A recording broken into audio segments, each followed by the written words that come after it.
Iron Crowns and Dragon Spirits.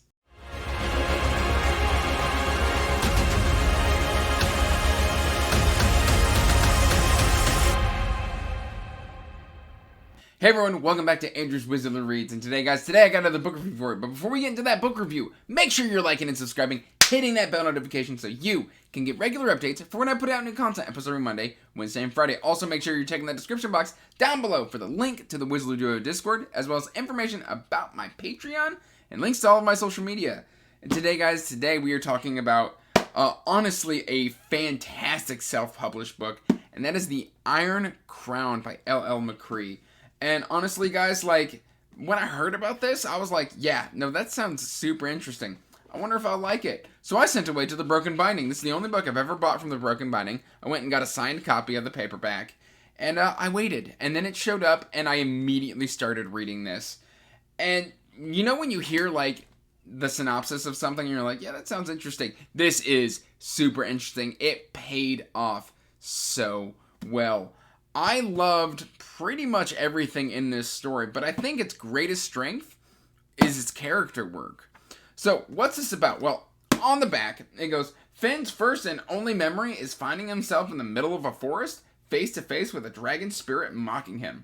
All knowledge gone apart from his own name. Lost and confused, his only hope for answers is Calidra, a woman living on the edge of the world with her partner, forced to return home when her father dies. Calidra has put off facing her estranged mother for 7 years, and she begrudgingly helps Finn, forging papers for him so she can help him avoid the Queen's Inquisitors. But her mother is the least of her worries when they discover an ancient enemy is rising again. It should be impossible with the Iron Crown in power, and Finn is terrified he might unwittingly be playing a part in a war's resurgence. And that is just, that covers so much about this book, but there's just so much more. Because, again, like, the book starts with Finn, and he's got no memories. And usually I'd be like, oh, this could easily be overdone, it could be made a little cheesy. No. What's cool about it is, like, when you first meet Finn, he's confused, but it also serves as a foil to introduce the magic system in this world, or at least one of the magic systems.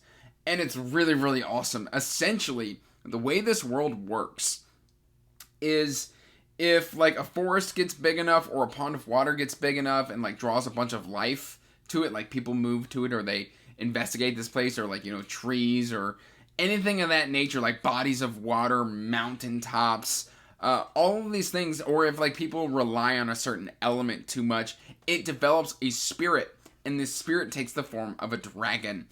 And then these dragons can either be, like, kind of just benevolent or malevolent, or they can be like, you know, they can grant boons, they can choose priests and stuff like that. We meet some priests and priestesses here within this world, and they can grant powers or curses, depending on how they're feeling.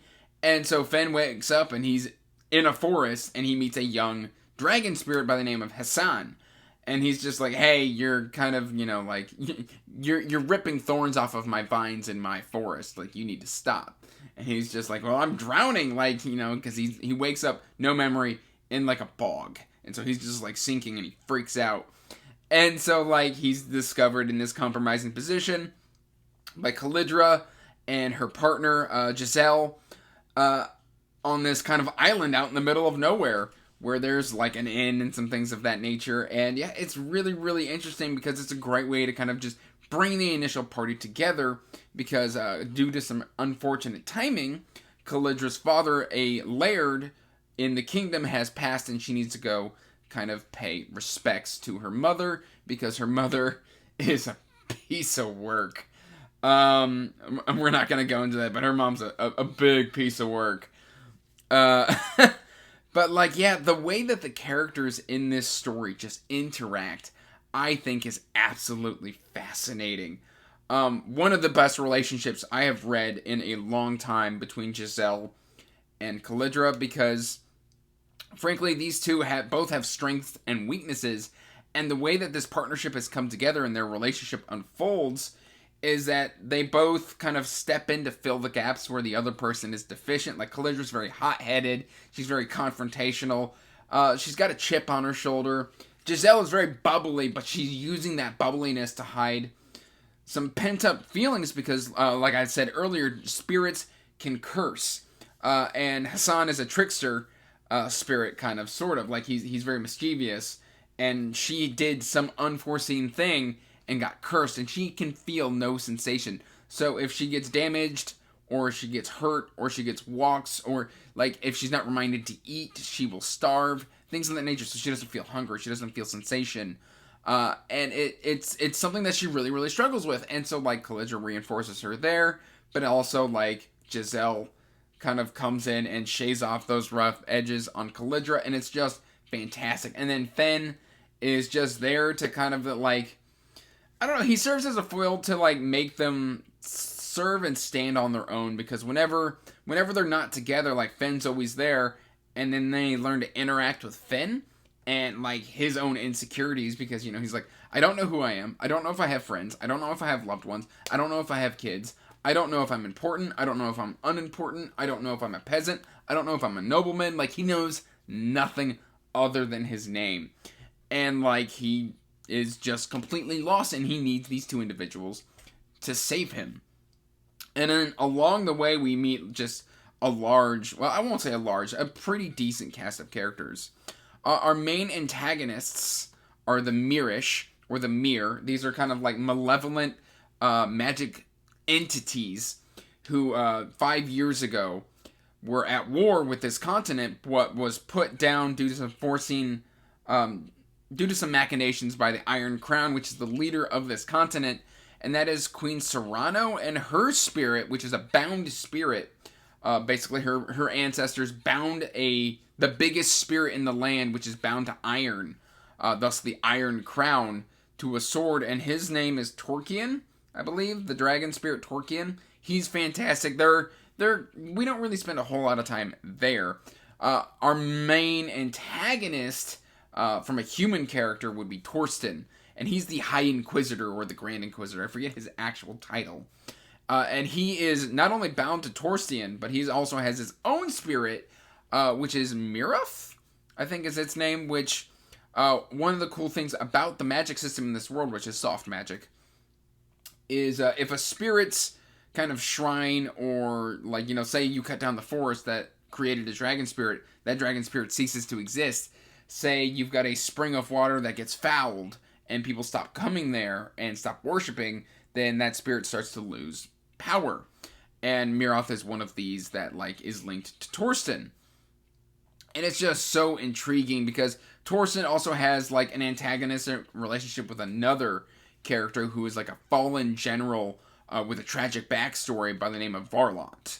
And, like, when we meet him, he's like a sword for hire, and he's this gambling drunk, and he's just kind of all over the place. But also, like, at the same time, he's kind of witty, and he helps Finn out a lot. And it's just great to see this kind of group of characters come together. The last main character that we meet is, I believe it's pronounced Celis. And she is a priestess of Neros.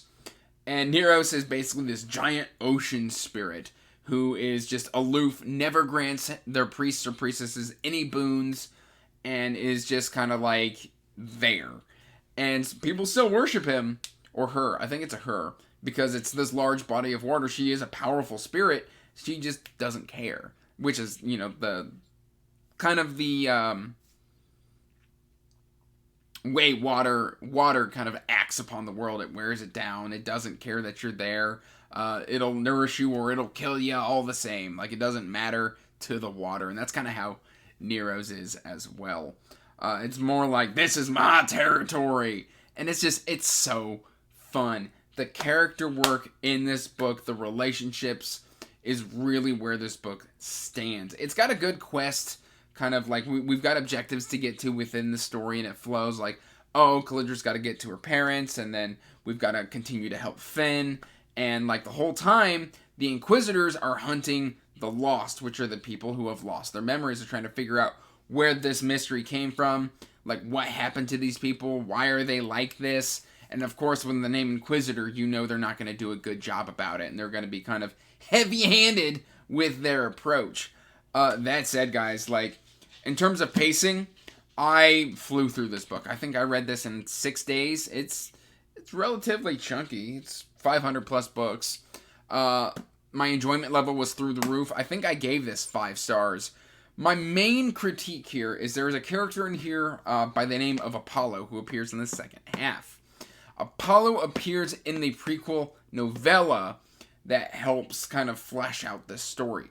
So, if you are going to read The Iron Crown, I believe if you sign up for Ella McCree's newsletter, I think you get the Citron Key for free.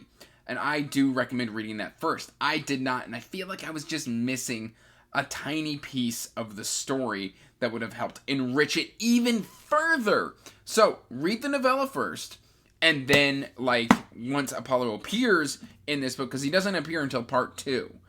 He's just a new POV that's added to the story, which, one thing I will say is that even though he's added in, he's mentioned earlier in the story. We just don't know that that's who we're talking about.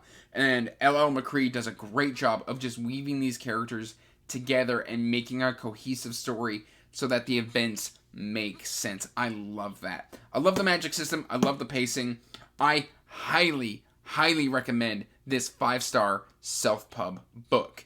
I believe it is an SPF BO7 finalist as well, and I can definitely see why. This one gets a high recommend for me. I really love this as a lover of character-driven fantasy. It just felt like a warm fantasy hug. That said, guys, I don't really have a whole lot more to tell you about this, so go ahead and pick it up. I promise you won't be disappointed. Till next time, guys. Peace out. Stay magical. Bye. And as always, I want to give a huge thank you to my patrons.